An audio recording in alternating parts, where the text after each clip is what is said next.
Hindi lahat ng Febrero 14 ay puno ng bulaklak. May mga gabing mas mabigat ang hangin kaysa sa mga pusong sugatan. May mga daang mas tahimik kaysa dapat. May mga ilaw sa highway na tila mas dilaw kaysa dati. At may mga pangalan na inuulit taon-taon kahit wala na ang may-ari neto. Isang maliit na bayan ng Laguna, tuwing sasapit ang alas 11 ng gabi ng February 14, may babaeng naglalakad sa gilid ng highway. Hindi siya humihingi ng tulong. Hindi rin siya umiiyak. Naghihintay lang siya. Taong 2014, Valentine's Day na naman. Sa bayan, puno ang mga restaurant. May mga nagtitinda ng rosas sa kanto. May mga motor na may sakay na magkasintahan. Normal, masaya. Isa sa mga lumabas ng gabing iyon ay si Andrea, 21 taong gulang. Siya ay kolehiyala, tahimik na tao, hindi pala post sa social media. May kadate siya, hindi pa gaanong matagal niyang kilala.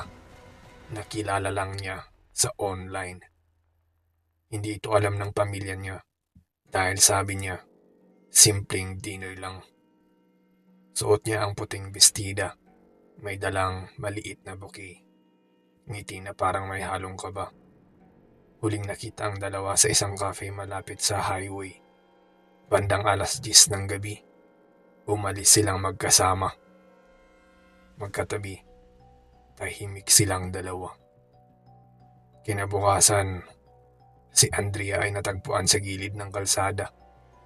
Walang sugat. Walang bakas ng pakikipaglaban. Wala ding dugo. Para lang siyang natulog sa malamig na semento. Sa tabi niya, isang tuyong rosas. Ang lalaking kasama niya, wala na. Sinuri ang CCTV. Malabo. May lalaking nakaitim. Matangkad. Ngunit hindi makita ang mukha. Walang plaka ng sasakyan. Walang malinaw na kuha ng profile. Ang cellphone ni Andrea. Walang laman ang huling chat. Parang nabura. Ang kaso ay nanatiling bukas. Ngunit sa totoo lang, unti-unti itong nakakalimutan. Maliban sa mga taga-bayan. Dahil may mga nakapansin ng kakaiba. Sa mismong oras na natagpuan siya, alas 11:30 ng gabi. Biglang nagloko ang mga ilaw sa highway. Kumikislap, humihina, parang may dumaan. February 14, 2014. May isa na namang babae ang hindi nakauwi sa oras. Parehong edad, parehong nakipagkita sa lalaking nakilala online. Parehong cafe. Ngunit natagpuan siyang buhay. Nakatulala. Hindi siya umiimik. Ayaw humawak ng rosas. Nang tanungin kung sino ang kasama niya, mahina niyang sinabi, hindi siya ang kadate ko. Pagkatapos noon, tumanggi na siyang magsalita. Sa tricycle terminal, may mga usap-usapan. May nagsasabing may mga lalaking namatay sa aksidente sa parehong highway. Maraming taon na ang nakakalipas. Pebrero 14 rin. Pauwi mula sa date. Nabangga raw ang sasakyan. Walang kasama. Pero ayon sa ilang saksi noon, may babaeng nakitang nakatayo sa gilid ng kalsada bago mangyari ang aksidente. Nawala raw ito matapos ang banggaan. Noong taong 2022, naisip kong mga kwento lang ang lahat. Modern na ang panahon. May ride apps, may GPS, may signal. May nakamatch ako online. Maayos naman siyang kausap. Consistent. Walang red flag. Nagkita kami sa parehong cafe. Tahimik lang siya. Magalang. Hindi masyadong palangiti. Bandang 10:00, inalok niya akong ihatid pa uwi. Sumama naman ako. Habang nasa sasakyan kami, napansin kong hindi pamilyar ang mga ruta. Tinanong ko siya. Hindi siya sumasagot. Pagtingin ko sa cellphone ko, walang signal. Ang radyo biglang tumahimik. At habang papalapit kami sa highway, napansin kong kumikislap ang mga ilaw sa unahan. Parang may naghihintay. Huminto ang sasakyan sa ilalim ng isang poste. Dilaw ang ilaw. Mahina. May kakaibang lamig sa hangin. Paglingon ko sa kanya, nakatingin lang siya sa unahan. Hindi kumukurap.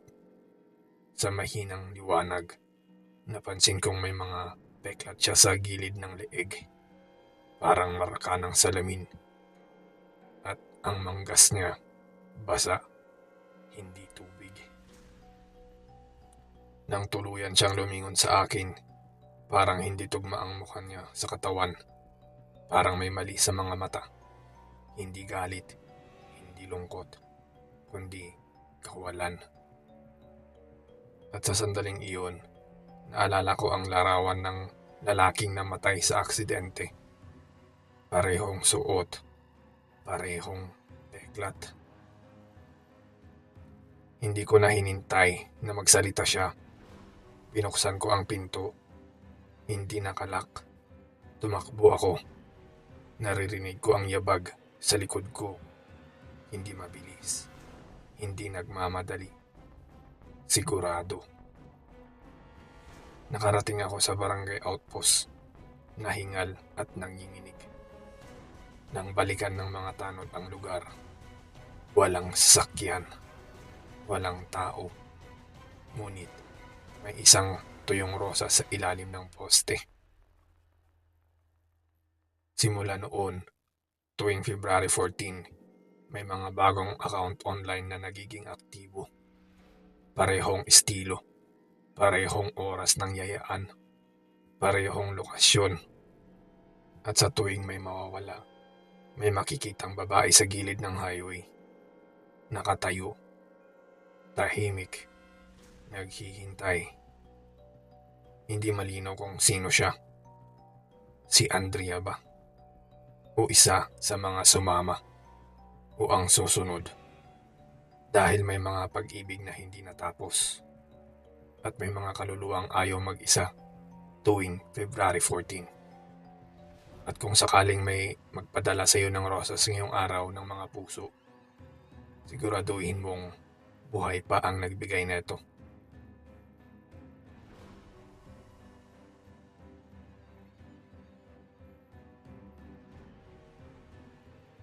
Akala ko tapos na ang lahat matapos ng gabing iyon.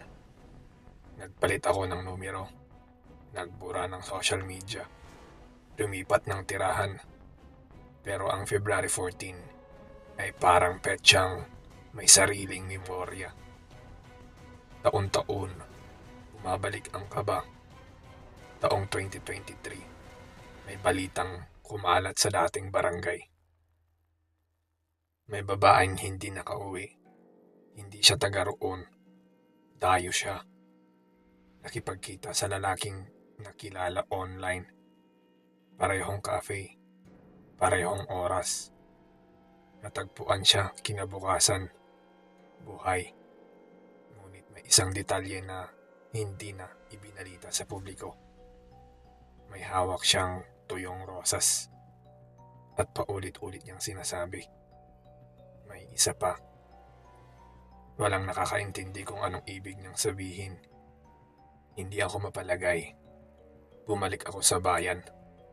Tahimik pa rin ang highway. Pareho pa rin ang poste. Sa munisipyo, may lumang filing cabinet na halos hindi na binubuksan. Doon ko nakita ang mas lumang ulat. Hindi lang pala 2014 ang unang kaso. May entry noong 2009, may 2003, may 1998. Lahat February 14. Lahat babae. Lahat highway. At sa bawat report, may isang hindi pangkaraniwang detalye. May saksi raw na nakakita ng lalaking nakatayo sa ilalim ng poste matapos ang insidente. Hindi siya umaalis. Hindi siya lumalapit. Nakatayo lang. Parang nagbabantay. May isang retiradong pulis na nakausap ko. Ayon sa kanya, hindi raw ito simpleng multo. May pattern daw na hindi napapansin ng iba. Sa bawat insidente, may isang lalaking napaulat ding nawawala ilang buwan matapos ang February 14. Hindi sa mismong araw, kundi pagkatapos. Parang may kapalit. Isang babaeng tuwing Valentine's. Isang lalaki bago matapos ang taon. Isang balanse. Noong nakaraang taon, akala ko ligtas na ako. Hindi ako lumabas ng bahay. Hindi ako nagpakita. Alas 11 ng gabi, may nag-notify sa lumang email account ko. Isang mensahe, walang subject. Salamat sa pagtakbo. Walang pangalan ang sender. Walang profile. Ngunit may attachment. Isang larawan. Isang highway. Isang poste. At sa ilalim nito, isang lalaking nakaitim.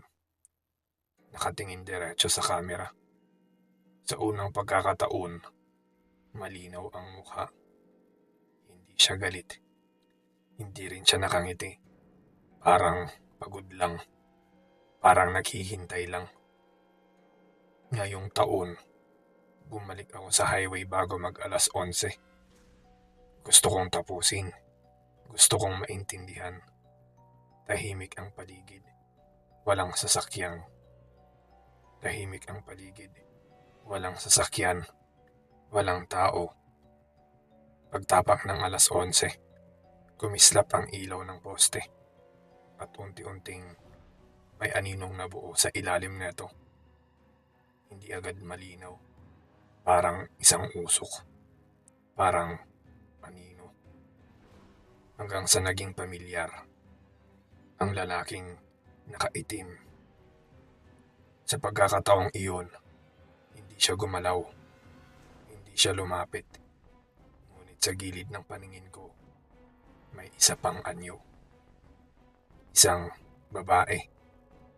Puting bestida. May hawak na tuyong rosas. Hindi siya nakatingin sa akin. Nakatingin siya sa kanya. Parang may hinihintay. Hindi sila naghahanap ng pag-ibig. Hindi rin sila naghahanap ng kasama. Naghahanap sila ng papalit. Isang magkapareha. Isang babae. Isang lalaki.